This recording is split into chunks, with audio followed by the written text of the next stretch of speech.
Bienvenue dans cette vidéo, je vous propose ici l'exercice 1 du concours de recrutement donc professeur des écoles 2017, le groupement 3. Donc 4 affirmations, à vous de dire si c'est vrai ou faux. Donc première question. Pour réaliser un collier de perles, Camille enfile 200 perles en répétant le modèle suivant: une perle jaune, une 3 rouges, 2 blanches. Donc une jaune, 3 rouges, 2 blanches, une jaune, 3 rouges, 2 blanches, etc. Affirmation, la 147e est rouge. Alors cette question, c'est une question sur la division euclidienne. Pourquoi? Si on fait un petit schéma rapide, vous voyez bien que donc la première perle sera jaune. Vous allez retrouver la deuxième perle jaune au bout de 6 perles, c'est-à-dire à 6 plus 1. C'est-à-dire que là, on a donc une répétition des séquences tous les 6 perles. Donc ici, la troisième jaune sera à la 13e, la quatrième donc sera à la 20e, et etc. Et à chaque fois, vous avez plus 6.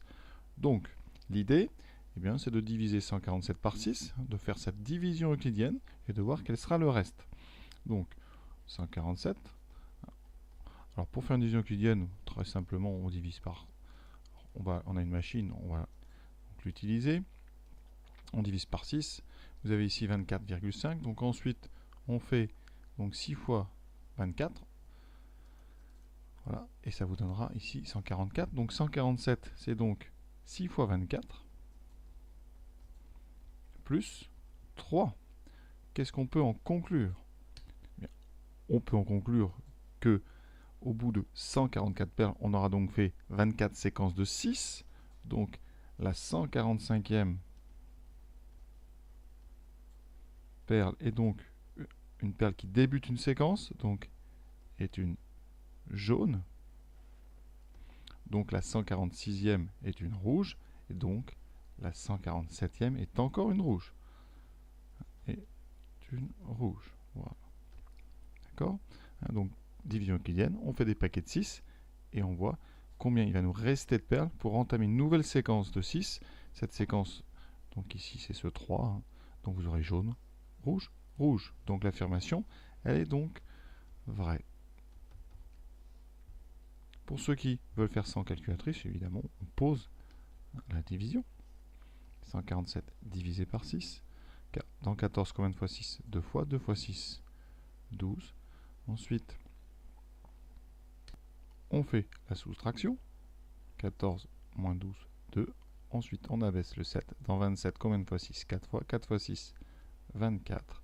Soustraction, il reste 3. Donc voilà votre reste. Et ici, le nombre de séquences entières de 6 perles que vous avez pu mettre dans votre collier. Passons à la question suivante. Arthur a acheté un article bénéficiant d'une réduction de 30%. Il a économisé 48 €. Donc, l'affirmation, au final, il a payé 112 €. Vrai ou faux? Donc, on va déjà faire un petit schéma rapide. Donc, vous avez le prix initial, prix final, vous avez une réduction de 30%. Donc, on a moins 30%. Qu'est-ce qu'on connaît, nous? On sait qu'il a économisé 48 €. Donc, les 30% qu'il a gagné représentent 48 €. Alors, comment faire? Soit vous partez de la conclusion, soit vous essayez de deviner le prix de départ. Donc ça, c'est deux raisonnements différents. Alors, on va commencer. Si on veut n'utiliser que le 48 €, qu'est-ce que ça va nous donner? Donc, 48 € représente 30% du prix initial. Donc, on va faire un petit calcul avec un tableau de proportionnalité. 48 représente 30%. Vous cherchez, vous, 100%. Et ça vous donnera ici le prix initial. Donc, petite règle de 3, le prix initial sera donc 48 fois 100 divisé par 30. Calculatrice, 48 fois 100 divisé par 30. On trouve 160 €. Donc, prix initial 160 €. On a payé 48 € de réduction. Donc, le prix final, 160 moins 48, c'est donc 112. L'affirmation est encore une fois vraie. Donc ça, c'est en utilisant le 48. Maintenant, si on utilise le 112, qu'est-ce que ça peut nous donner? Donc, on va supposer que le prix final, c'est 112. Et on va calculer qu'est-ce qu'aurait été le prix initial. Donc, pour ça, très simple, encore une fois, petit tableau de proportionnalité. Il y a plusieurs méthodes, mais ça c'en est une. Vous écrivez donc prix final 112. Ça représente, eh bien, il y a eu 30% de réduction. Donc si le prix initial c'est 100%, le prix final représente 70%. Voilà. Et donc, on va essayer de déterminer le prix final. Le prix final, petit produit, donc petite règle de 3. Prix donc initial, ça sera 112 fois 100 sur 70. On calcule donc 112 multiplié donc par 100 divisé par 70. On valide, on trouve 160. On calcule la réduction. Réduction égale 160 moins 112 et donc égale à 48. Donc on a bien encore un résultat correct. Une autre méthode pour cette façon de faire, sans faire un tableau de proportionnalité, vous devez peut-être savoir que pour faire une réduction de 30%, on a donc une multiplication par 1 moins 30%, c'est-à-dire par 70%, donc par 0,7. Donc si vous voulez inverser, c'est retrouver le prix initial, il faudra faire 112 divisé par 0,7. Pour aller de droite à gauche, on va donc diviser par 0,7. Et donc, on retrouvera ici 160. Voilà. Ça, c'est donc une deuxième façon de calculer comme ça un prix initial quand on connaît la réduction et le prix final.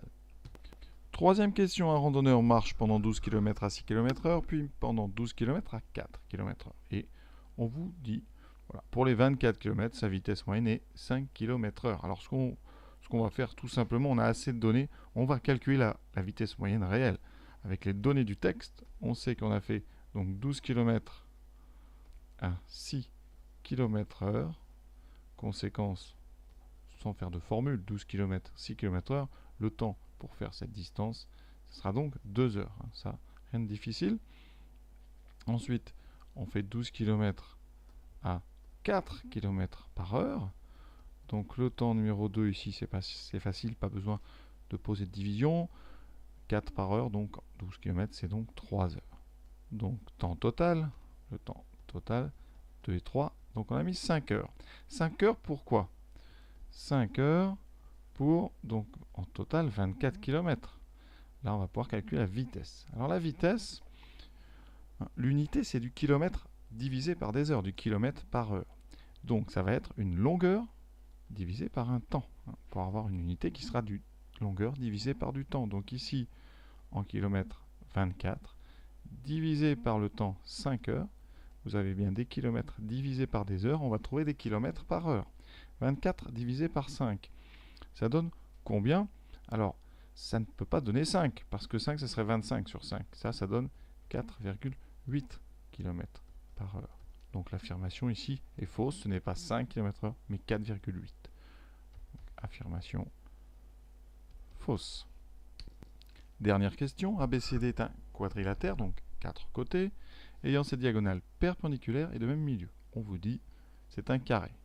Alors, c'est faux, c'est tout à fait faux, ça peut être un carré, mais ça peut aussi être un losange qui n'est pas carré. Un quadrilatère qui a des diagonales perpendiculaires et de même milieu, ça n'implique pas que les diagonales ont la même longueur. C'est-à-dire que vous pouvez avoir une diagonale très grande et une très courte. Et là, vous voyez que ça ne forme pas du tout un carré, ça va former ce qu'on appelle un losange. Voilà, donc vous avez bien un angle droit, même milieu. Alors le même milieu, ça vous donne un parallélogramme. Et perpendiculaire, ça vous donnera donc un losange. Donc voilà, affirmation fausse. Alors je peux vous donner un petit rappel sur les quadrilatères importants. Alors tout part du parallélogramme. Donc on part ici, parallélogramme. Donc ces deux côtés, les côtés parallèles 2 à 2.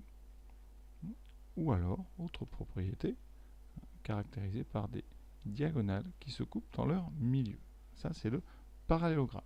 Alors, si vous rajoutez au niveau des diagonales, donc, des diagonales, on va être synthétique, avec un angle droit, vous allez obtenir ce qu'on a ici, un losange. Si vous rajoutez des diagonales de même longueur, donc je vais mettre un égal ici, vous obtenez ce qu'on appelle un rectangle. Si à un rectangle, vous ajoutez maintenant des diagonales perpendiculaires, vous obtiendrez un carré. Et étrangement, quand à un losange, on rajoute des diagonales égales, de même longueur, on trouve un carré. Donc vous avez ici une sorte de schéma qui est un petit peu une sorte de parallélogramme. Les flèches qui sont opposées sont les mêmes. Ça veut dire qu'en rajoutant la propriété de diagonale de même longueur, on passe d'un losange à un carré, tout comme on passe d'un parallélogramme à un rectangle.